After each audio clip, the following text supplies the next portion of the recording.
నీ విశ్వాసంలో మార్పు రాకూడదు. దేవుని అద్భుతాలు చూడటానికి మాత్రమే కాదు విశ్వాసం, అవసరమైతే పరీక్షకు కూడా విశ్వాసం నిలబడాలి. పరిపూర్ణ విశ్వాసం, సత్యవాక్య విషయంలో విశ్వాసం. అలా విశ్వాసంలో పరిపూర్ణత కొరకు ప్రార్థన చేయండి, అలా సిద్ధపడండి. ఎందుకంటే యేసయ్య విశ్వాసంలో పరిపూర్ణం ఉంటుంది. Okay right. పరిశుద్ధత అరాకొరా ఇప్పుడు ఉంటున్నాం పరిశుద్ధులంగా, కానీ ఇంకా కొన్ని చోట్ల ఆవేశం వచ్చిందనుకో నోరు జారుతాం. అవునా? ఇక మిగిలిన పాపాలు ఏం అవసరంలా, అదొక్కడ చాలు. కొంతమందికి అయితే పెద్ద వయసు వచ్చి సరుకు అయిపోయినా కూడా ఆ నోటి మిడివేళ మాత్రం తగ్గదు. ఒక్కొక్కళ్ళకైతే మంచాన పడ్డా తగ్గదు. మంచంలో ఉండి కూడా తిడతానే ఉంటారు. వాళ్ళు కొడతన్నా సరే తిడతానే ఉంటారు.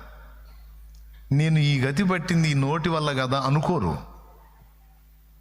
కొంతమందికి ఎంత నష్టం కలిగినా ఆ నోరు అదుపు చేసుకోరు.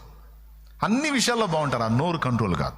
నేను చెప్తున్నా, అది కూడా కంట్రోల్ కావాలి. ఎందుకంటే మనుషుడు పలుకు వ్యర్థమైన ప్రతి మాటను గూర్చి విమర్శ దినమందు దేవునికి లెక్క అప్పగింపవలసి. మత్తయి సువార్త 12:36.